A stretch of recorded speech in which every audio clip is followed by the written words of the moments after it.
Good morning from Panhandle Outdoors with Winston Chester. Panhandle Outdoors, your source for fishing, hunting, and information for folks who enjoy the great outdoors. Now sit back, relax. It's Panhandle Outdoors. Good morning, folks. Welcome to Panhandle Outdoors. I'm Winston Chester. Glad to hear this Tuesday morning. Get started with our weather brought to us by Haney Technical Center at the corner of Baldwin Road and Highway 77 right there. And they're going to be four-lane in that section of Baldwin Road starting in November of this year. And we need a sort of a bottleneck right there early in the mornings and also about when school is out about 2 or 3 o'clock.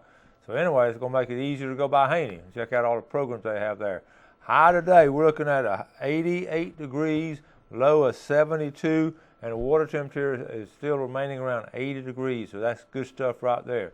Let's take a look at our river readings. Okay, our river readings look pretty good now. The Apalachicola, what the locals call the Big River, is dropping down to 6.8. So, and it's dropping on out by Thursday. It may drop more. So this weekend could be a really good weekend. In Choctawhatchee at Caryville, we're looking at a 9.4, and it's looking like it's going to just stay steady at a 9.4 right there. So it's going to still be a good weekend if weather holds out. This rain we've had the last couple of days is going to affect the Choctawhatchee. Now let's take a look at our tide chart brought to us by Kent Forest Lawn Funeral Home and Cemetery. Their motto is "When Caring Counts." Located right here on 23rd Street. Tuesday, June the 3rd. Good strong tides today. We're looking at a high tide at 1:14 p.m. and a low tide at 11:41. Got a 1.3 foot range. And the rest of this weekend, our tides are going to be pretty weak. So if you're going to want to fish some strong tides, you need to do it today or tomorrow. All right? That takes care of our weather. Let's go ahead and take our break, and we'll be right back. All right, welcome back. Let's get caught up on our pictures now. A lot happened over the weekend, and we're going to take a look at them. So I'm really amazing me at the diversity of our pictures, all the different things from the wildlife photography, the freshwater fishing, and of course the red snapper and trout and all that. So anyway, let's get into it. This first picture here, young lady, Macy Tillman. She was in my class last year, and good to see a big old yellow cat up on the river. They had some trout lines set out. She and some of her friends said, "Good job, Macy Tillman from Lynn Haven." Talking about wildlife photography. My good friend Ray Wishart. Ray teaches with me up there. He just loves to take pictures. He's out in his kayak, and he clicked on this one about 10 to 15 times. This is the best picture. Over in Fannin Bayou, he put in there Lynn Haven and paddled across toward Fannin Bayou and got this eagle as he's leaving off that pine tree. I've seen the same eagle. I don't live too far from there, and the eagle sort of patrols it really well. Good picture of Ray Wishart. Okay. Katie Morzina finally got her mount back. That's that Washington County buck. If you remember, I showed it back in January. And she just got it back, and she is very proud of it. That's what you call a wall hanger. Good job, Katie. All right, that's something that always be a lot of great memories there. We have a bunch of red snapper pictures. In fact, I just can't show all the red snapper pictures we have. This is Justin Leake's party. He went out. He's got a bay boat, but he went out. He's taking parties out there red snapper fishing because you don't have to go very far. Lionfish. This is a picture from Divers Den. They brought in 40 lionfish on one trip, and folks, there's a lot of them out there. And in fact, two of these, the biggest I've seen, two of these lionfish right here were 15 inches long. That's big and that's healthy. And don't tell them how many little baby grouper and snapper that they had. Okay. Next picture. Let's go through that, Jeff. My wife didn't want me to show that. We had a wonderful time at our church yesterday, flowers and all, and I sneaked that in on her, but we had a great time there. All right, now, Gal, I know you like that picture. I said it's a beautiful picture. That was my sweetheart since I was a teenager. So I was going to say that. She won't let me put it on Facebook, but I can put it on the show. Check out this next group right here, Brandy Boyd. Brandy's one of our students. A long time ago now, has 2 teenage daughters, and they do a lot of fishing. And here's what she said. They actually went out at 5 o'clock, okay, and by 5:45, there were 4 of them. They had their 8 of them. They're all of them around 10 pounds in 45 minutes, okay? That's not bad. That was Saturday afternoon. I like this one here. Dear Naps, I'm sorry I was a jerk to you as a kid. That's for you retired guys who are trying to take naps afternoon. I can't. All right. Next picture. This is a good shot here. This is Andy Breimer Karen Roberts, they got theirs in no time too. Now see that, see the white on that red snapper? That's caused from being on the ice and all. Which can't. I mean, it's nothing unnatural about it. It's just a part of it right there. And I'll show you a lot of charters going out. I'll show you the Lady S charter, and this is what charter boats are bringing in right now. This is Saturday morning, or maybe Sunday. Yeah, Saturday morning's trip. Okay, that's Brian Jones, Captain Brian Jones, right there. And just so this is East Bay, sunrise on East Bay Saturday morning, Russell Sims. We just don't go out just to catch fish because we also enjoy the natural beauty that we see right there. James Pick over in St. Andrews, his party. James is a good fisherman. They always catch and bring back a lot of fish right there in downtown St. Andrews. All right, limited out. My cousin, Jerry Baker, he and his son and son-in-law got some nice kings right there. Good job. This is a good trip right here out of Mexico Beach. Danny Culbreth, they caught 10, again, this group right here caught 10, this size, in 45 minutes out of Mexico Beach. They caught 10, and they limited out, okay? Flounder, here is Guy Ward, all right? Good job, Guy Ward. And I think, let's see, I think that's all we're gonna, I've got some more. That's enough. We'll finish up these tomorrow, but that's enough right there. And what a great weekend through this past weekend of all the different things. A lot of people went out. A lot of red snapper. I'm only showing about a third of the red snapper pictures have been sent in. Okay. Now, a couple other things. This coming weekend, I mentioned yesterday, you can go to Biofeeder Center over there in close to Freeport. You're going to take the kids to hear the guys Jim Fowler talking about different things. Jim Fowler used to be a mutual of Omaha's Wild Kingdom. Also this weekend over there in Calhoun County at Bluntstown, on occasion, a Pioneer Settlement have different workshops and all. This Saturday, if you want to learn how to blacksmith, you can go there. It's a one-day, I think it's $45. They teach you, bring your own lunch, and it's there all day long. They'll actually teach you how to blacksmith and all. And what a neat thing to learn. Who knows? At the gas prices we have now, we might all be going back to horses. So you might be something good to learn how to blacksmith. All right. So a couple of things, just outdoor things that you might be interested in. Myself, I'm going down to hopefully fish around St. George Island this coming weekend. So we'll talk more about that later. Let's go and take our break, and we'll be right back.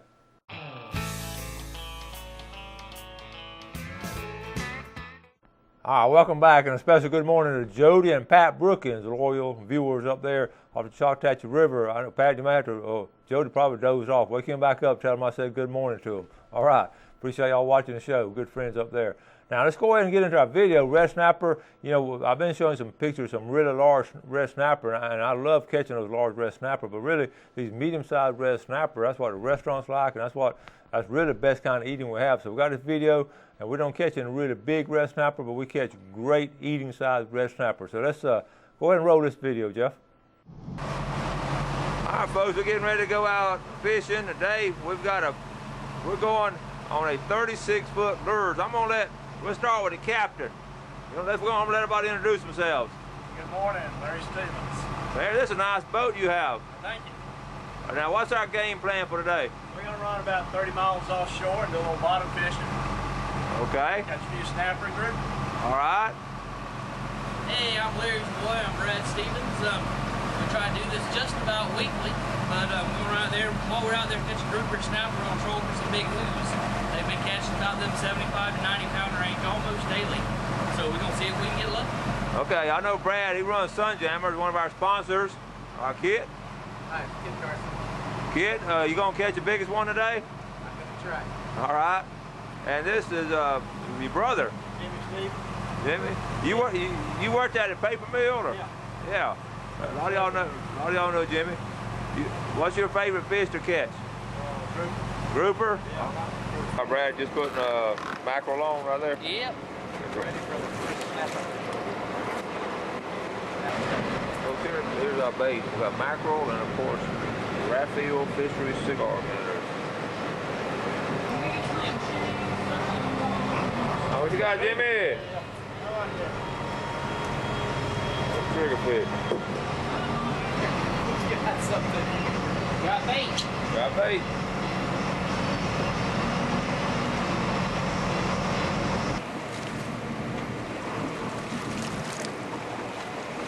Okay, we're up top now. Brad dropping that live choker. Feel good? Kid reeling.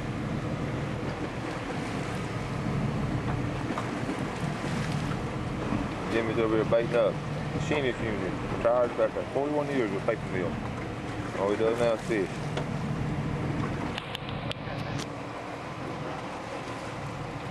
Alright, Jimmy's hooked up over here.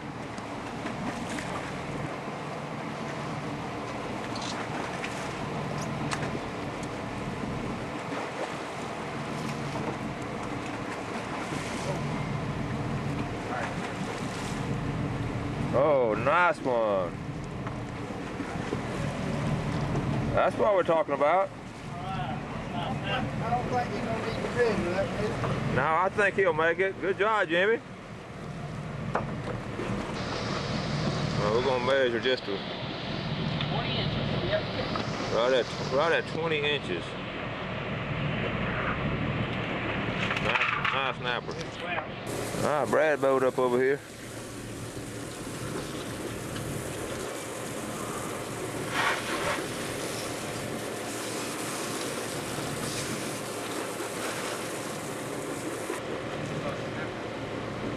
All right, another nice one. Good job, Brad. Hold him over there, Brad. What'd you catch him on? Cut bait. All right.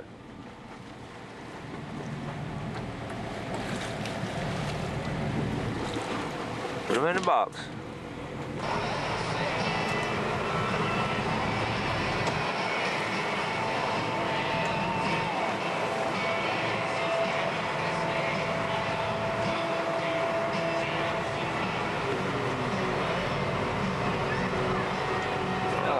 We got a beeliner. There you go. Ah, triggerfish.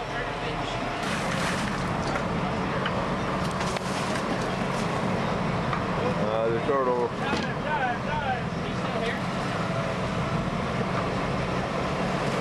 Right there. He's coming up with his head.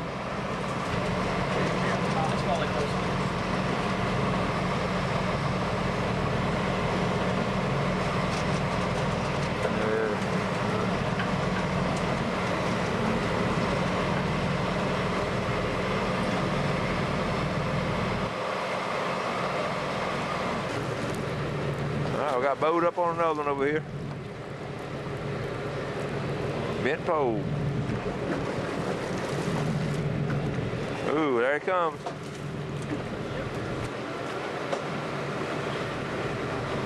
Machinist unit, nice one there. Nice one, Jimmy. Larry, you letting your brother outdo you over here. Yeah, I know. He's fishing a few months more now than Dad. Did you teach him everything he knows? Yeah, it's a shame little brother's got to teach big brother how to do it. Can't show me how to get that hook on.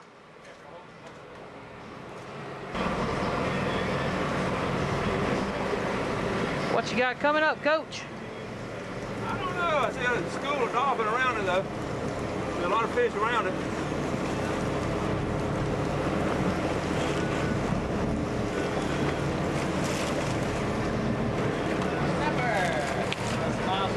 He swallowed it, too. Ooh, look at folks, look at this snapper here. Good job, Jamie.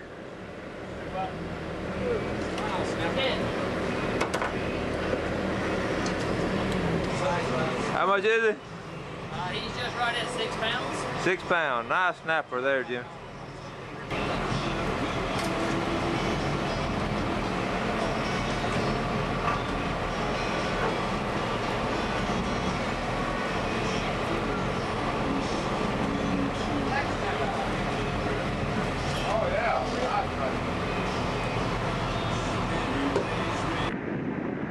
Okay, we're on the way in, coming on into home port. There lives right here on the water next to this riverboat, Betsy Ann. Coming on in, docking up right up here.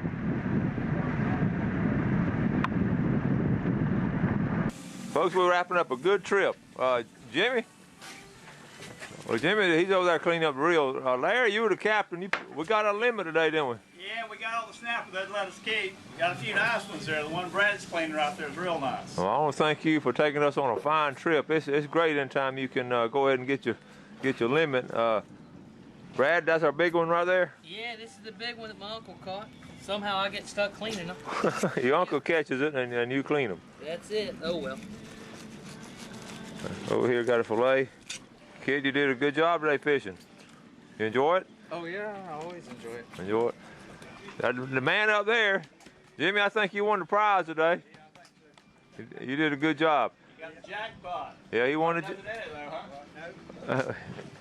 All right, good trip today, Panhandle Outdoors. I'm Winston Chester. We've been out in the Gulf of Mexico and got our limit, a red snapper, and what do we call our boat? Crossroads. Crossroads. All right. Thank you, Larry. All right, have a good one.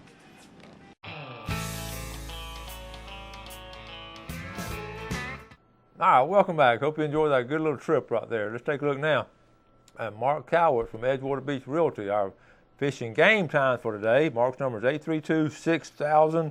A good fisherman. He and Mike will catch a lot of redfish there. And our times we're looking at 5:04 a.m. to 7:04 a.m. We're in that right now, folks. As soon as the show over, go try to catch you something. Then tonight, this afternoon, 5:26 to 7:26. I love these times like that. Like I said before, when you get both these morning times and afternoon times, they're both reachable. So it's a good situation there. Now, I want to say Frida Maddock called me the other day, wanted to do some information on crabbing. Frida, I'm going to work on that. So we're going to do some crabbing information pretty soon and do a show on that. She'll be going back to Maine soon. She's down in White City, and we'll take care of that, Frida. Okay. Now, I had an opportunity yesterday. I want to share some of this with you too. I had an opportunity. My daughter Wendy Woodrick teaches American history, 8th grade American history at Bay Haven, and she loves teaching. I thought I loved teaching, but she absolutely loves teaching, and so great as a challenging level. Middle school, to me, middle school is the hardest of all to teach. Seniors are just easy. I love teaching seniors, but she loves teaching 8th graders. I think that would be, hard to do. But anyway, she loves teaching it. So she asked me to come over and just speak some on our local history about our fishing heritage and boat building heritage, and a lot of stuff out of my book, and also and I love doing it. So I went over there. And I had a lot of classes and a lot of good kids in these classes that are, when I say good, I mean they want to learn this stuff, and we just got to show it to them. So anyway, I said I'm going to bring some of this stuff and show y'all that I showed them just some basic. And I've learned over the years in education that if you can bring memorabilia or something to show the kids, they're a lot more attentive than just sort of sitting there reading out of a book and talking to them. So these are some of the things that I've collected in my course of doing my book and my research over the history and all. I've just gotten some of these things, and one day hopefully have a museum. This is a hand line. The old hand liners, before we had poles and rod and reels, they fished off the boats, and this is old handmade. This is what they carried them in right here, and here's a line right here, and they would just bring in the fish like that. And I've got a picture in my book of them hand lining. And I had a lot of trouble finding some hand lining pictures because not many people took pictures of that, but we do have one in the book. It's actually Richard Hawley when he was a kid. So these are the hand lines. We talked about that yesterday, okay? This right here is like a little sounding lead. They serve two purposes, but usually they would hollow out this right here and drop it down and try to get what kind of bottom they had. If it was sandy bottom, they kept on moving. If it was sort of rocky and shells on the bottom, they would fish in those areas. Just a long time before, you can see how they had it wrapped up here, and see the cord and all.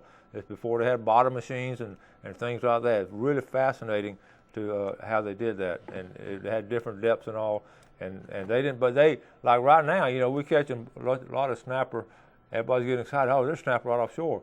Always has been right offshore until about in the 1980s. We started having them go a lot. The 70s had to go a lot deeper. Shark fishing was a big deal to them. Okay, after World War II, this is actually, I just hold this up right here. This is actually Captain Virgil Anderson's shark hook from his shark fishing days when World War II ended, and they were doing a lot of research in the medical industry. And Captain Virgil told me personally that he was making more money catching sharks than it was catching grouper and a snapper, because the medical industry was doing a lot of research. They would catch the sharks, just cut the livers out and they would sell the livers to the medical research industry. So that was always interesting there. And he had some old stuff in it, it changed and all. They had a really neat way to catch them. They'd winch them up. Once you got them, they'd winch them up there, and had all kind of neat stuff right there. This particular one here, I showed the kids. This is one of my prized possessions, and this is really special to me. This is a business card from. Actually, it says, is it right side up? Is it upside down? All right, now. All right. This is a old business card from St. Andrews. I want you to take a look at this. This is from Charles Ecker. Now, he was the captain of the Red Rover, St. Andrews Bay, Florida, but it's Washington County. Okay, and what's cool about that, so we know it's before 1913. I think this was the late 1800s, this card, and how Mr. Bobby Ecker saved that and gave that to me, and I will cherish this always. And look in the top right-hand corner. Once you sit at the top right-hand corner, see that little punch. They actually had a hole puncher, and the folks would stay at a hotel there. It was the Ecker Hotel in St. Andrews, a big old 2-story hotel. There's a picture of it in my book.